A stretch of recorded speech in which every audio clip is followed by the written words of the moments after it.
आप देख रहे हैं अल्फा डिफेंस हिंदी में आपका स्वागत है। इस समय दुबई एयर शो 2025 चल रहे हैं और दुबई एयर शो में LCA तेजस मौजूद है। ये बात सच है कि दुबई में पाकिस्तानियों की कमी नहीं है और आपको बहुत सारे पाकिस्तानी दुबई में मिल जाएंगे।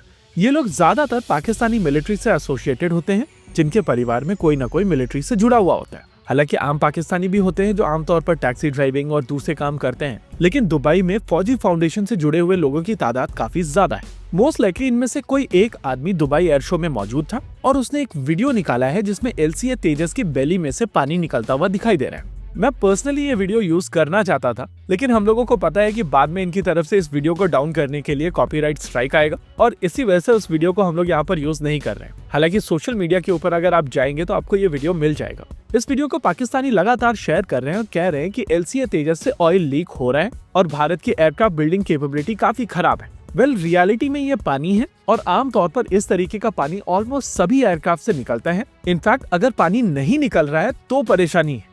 ये चीज काफी बेसिक है और अगर किसी के घर में एयर कंडीशनिंग है तो उसको ये कॉन्सेप्ट ऑलरेडी समझ में आता है। अनफॉर्चुनेटली पाकिस्तान में एयर कंडीशनिंग थोड़ी कम है और जहां है, यानी कि जो लोग फौजी फाउंडेशन से जुड़े हुए हैं, वहां पर सेंट्रलाइज एयर कंडीशनिंग है, यानी कि उनको पर्सनल एयर कंडीशनिंग का कोई आइडिया नहीं। कहीं न कहीं यही कारण है उनको ये फ्लूइड समझ में आया नहीं और चारों तरफ वो वीडियो शेयर करके बोल रहे हैं कि LCA तेजस में से ऑयल निकल रहा है। डम पाकिस्तानियों को असाइड रखकर बाकी सभी को अगर हम लोग इंजीनियरिंग समझाने की कोशिश करें तो ये एक काफी इंटरेस्टिंग टॉपिक है। आइए समझते हैं इस पूरे कॉन्सेप्ट को डिटेल में।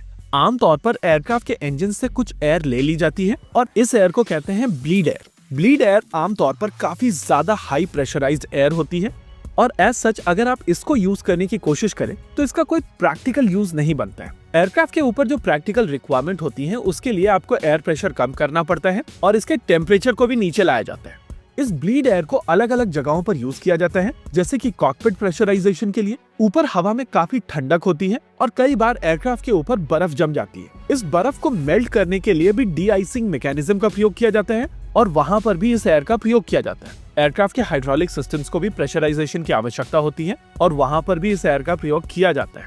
वैसे कॉकपिट प्रेशराइजेशन के लिए जब इस एयर का प्रयोग किया जाता है तो इसको ठंडा किया जाता है और इसके प्रेशर को भी काफी कम किया जाता है। प्रेशर और टेम्परेचर रिडक्शन के दौरान कंडेंसेशन होता है और एग्जैक्टली यहीं से वो पानी निकलता है। इस पानी को हवा से सेपरेट कर लिया जाता है और स्पेसिफिक तरीके के ड्रेनेज मैकेनिज्म का प्रयोग करते हुए इस पानी को बाहर निकाल दिया जाता है। इंटरेस्टिंग चीज ये है कि जब ये पानी हवा में बाहर निकलता है तो कई बार इस डक्ट के ऊपर भी आइस जम जाती है और वहां पर भी आपको रेगुलरली डी आइसिंग करनी पड़ती है। देखिए, एयरक्राफ्ट काफी कॉम्प्लेक्स सिस्टम्स होते हैं और इनके ऊपर बहुत सारी पाइपिंग की जाती है, लेकिन पाकिस्तानियों के लिए अनफॉर्चुनेटली जो पानी यहाँ पर दिखाई दे रहा है वो ग्लिच नहीं, फंक्शन है। ये चीज आपको हर एक एयरक्राफ्ट के ऊपर देखने मिल जाएगी, चाहे वो LCA तेजस हो या रफाल हो।